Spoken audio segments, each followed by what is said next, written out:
LS증권에서 나온 아주 흥미로운 분석 보고서를 바탕으로 지금 대한민국 유통산업에 어떤 거대한 변화가 일어나고 있는지 그 핵심을 한번 제대로 파헤쳐 보겠습니다.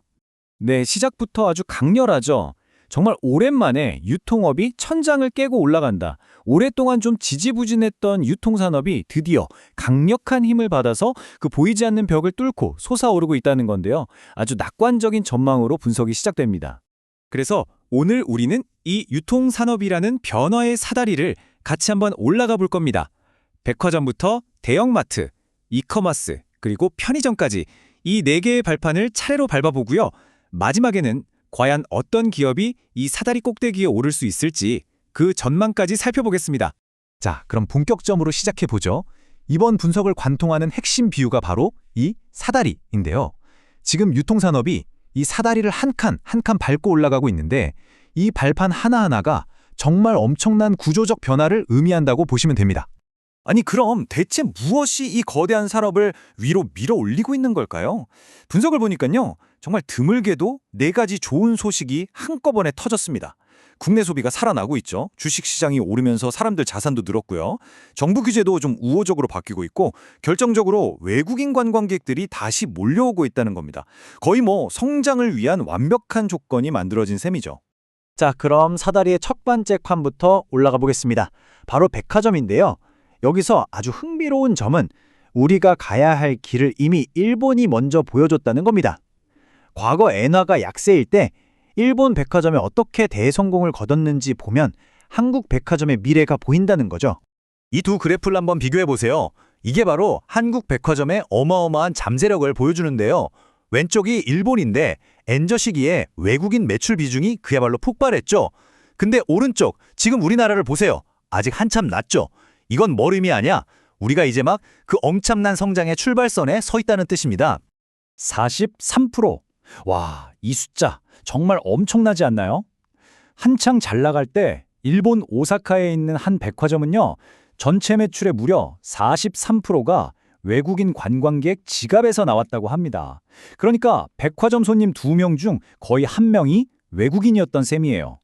이게 바로 지금 한국 백화점이 꿈꾸는 미래입니다. 자, 그럼 이게 어떻게 가능할까요?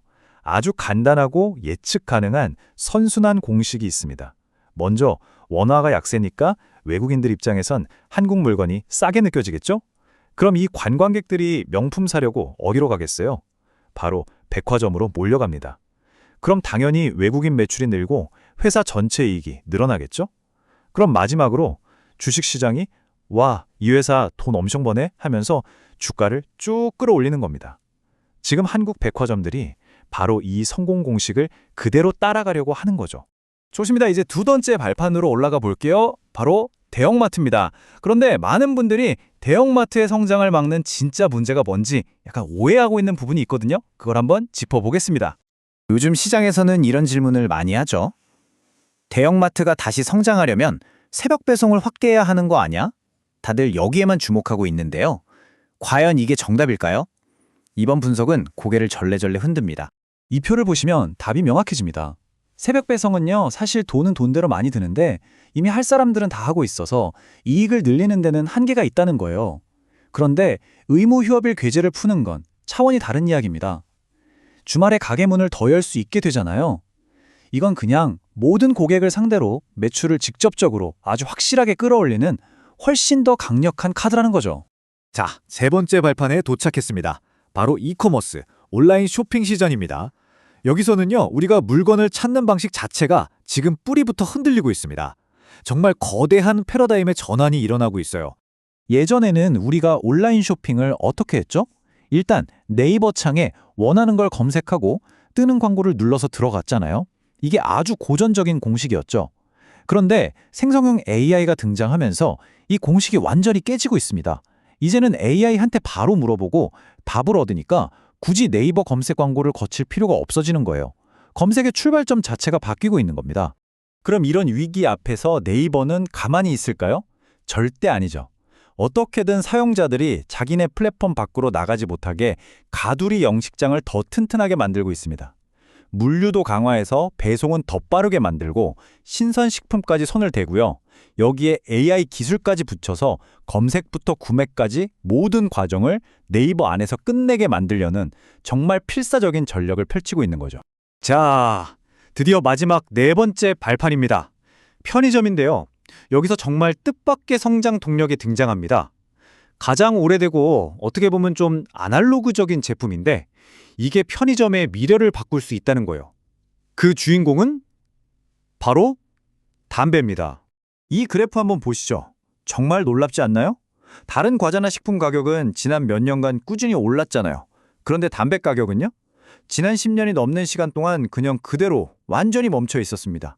엄청난 가격 인상 잠재력이 이 안에 꽁꽁 묶여 있었던 셈이죠. 이 잠재력이 숫자로 보면 얼마나 대단한지 확 와닿으실 겁니다.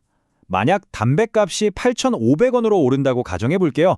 그리고 수요가 무려 40%나 줄어든다고 아주 보수적으로 잡아도요. 편의점 본사가 1년에 추가로 벌어들이는 이익이 무려 4,700억 원에 달합니다.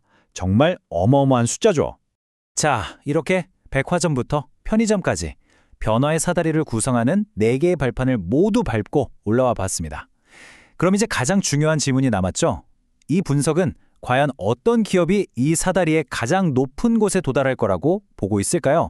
마지막 결론을 보기 전에 오늘 우리가 이야기했던 4가지 핵심 변화를 다시 한번 정리해 보겠습니다.